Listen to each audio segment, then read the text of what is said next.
currently the key account manager at Indo-Bakils Private Limited.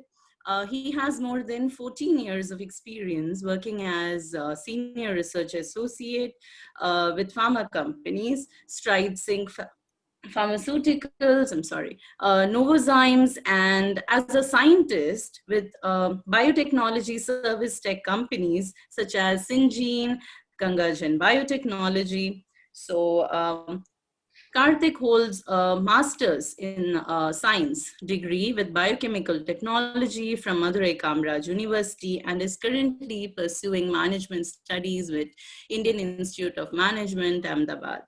Um, Considering that he has an overall Indian,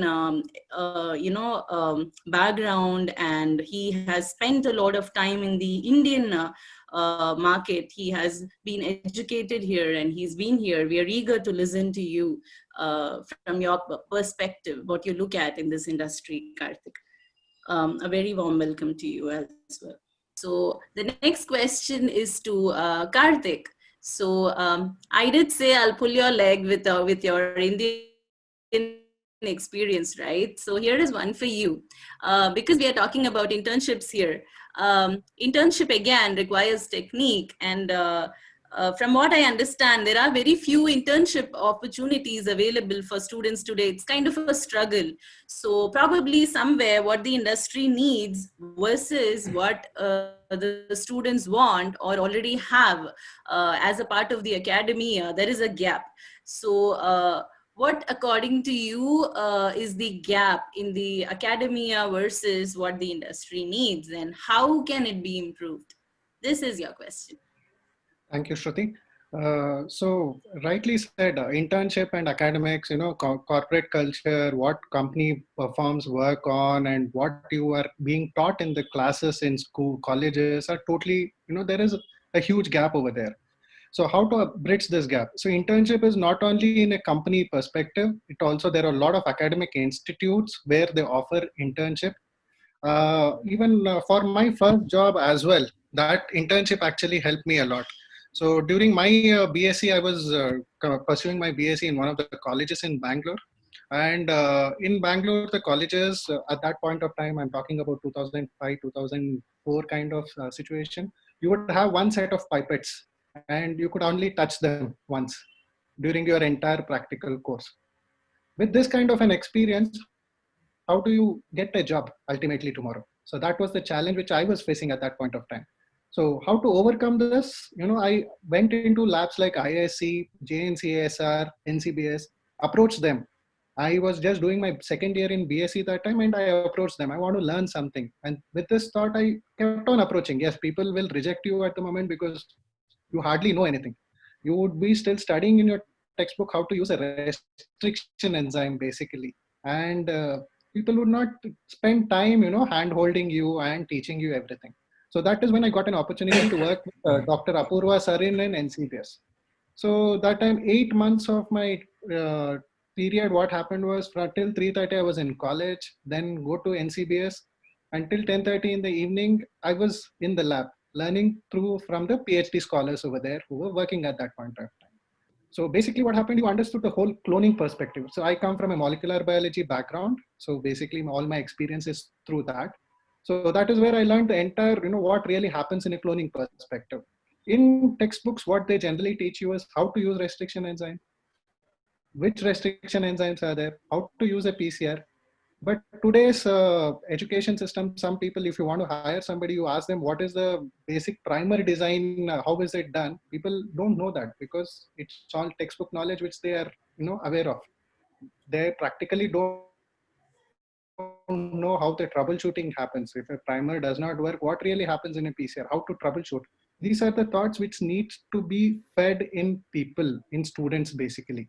Because nobody will even in an interview, when I took a lot of interviews when was in Novozymes when we were looking out for interns, because Novozymes takes a lot of interns generally for their workforce.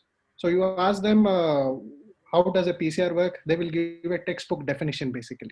That is not required.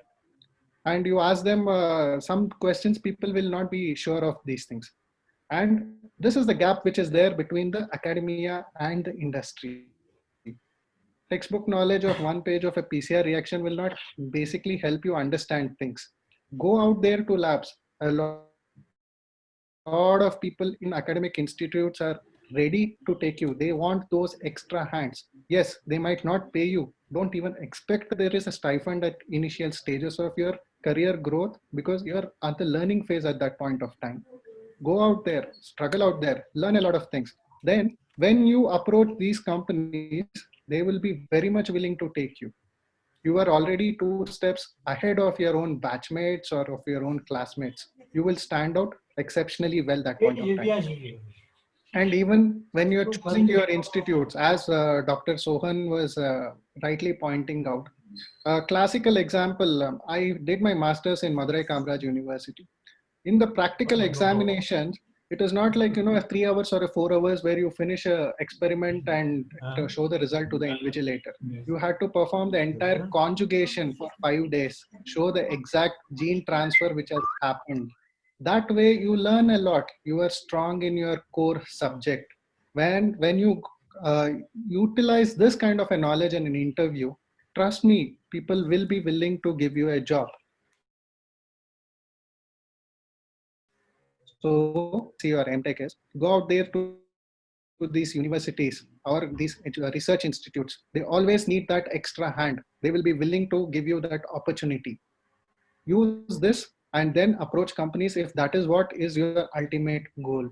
But at the same time, do not stop your career pursuing, whether it is, your education, whether it is bachelor's or master's. Go till the highest level. Do your PhD, do your PDF. That is very much important. Some people, due to their own family, these things and all, you might not be able to do it. But also, what you do is get into a job, be in the industry for a couple of years, then you still can go and do your PhD. Many a times, what happens is people go there out for PhD, which and do work on something which is not industrially relevant, and so they find it difficult to come back to India and again find a job. So also, if your motto is ultimately to come back to India and try for a job, do something which is relevant to the industry. As Dr. Gopal sir was actually mentioning on the biopharma industry as such, Novozymes, where I was working, is completely into industrial biotechnology. There are a lot of opportunities. Trust me, as simple molecule as amylase, you have no idea how many places it is being used for. And so much of amylase is being imported from China. And with our government actually pushing towards, Atmanirbhar or those kind of things, there are a lot of plenty of opportunities to manufacture these indigenously and to use them. You have no idea that, right from a small detergent you use in a day-to-day basis to the bread you eat, amylases are used over there. So it is very important to understand where the application per se is. And also, when you are reading your coursework or curriculum, try to fill in the gaps. Nobody will teach you. So for what happens is molecular biology, some professor will come and teach you. Fermentation, some other professor will come and teach you. You need to join those dots to understand the entire cycle, because no corporate company will only do molecular biology or will only do fermentation or will only do purification. You need to know the entire life cycle of the process. That is what is really important. So these are some small things which people generally tend to miss out, but this is what is really important to understand the whole process as such. Because as I mentioned earlier, different textbooks, different subjects, you need to connect them. That is what I feel is most important. Yet again, I'm insisting on this. There are a lot of institutes in Bangalore itself.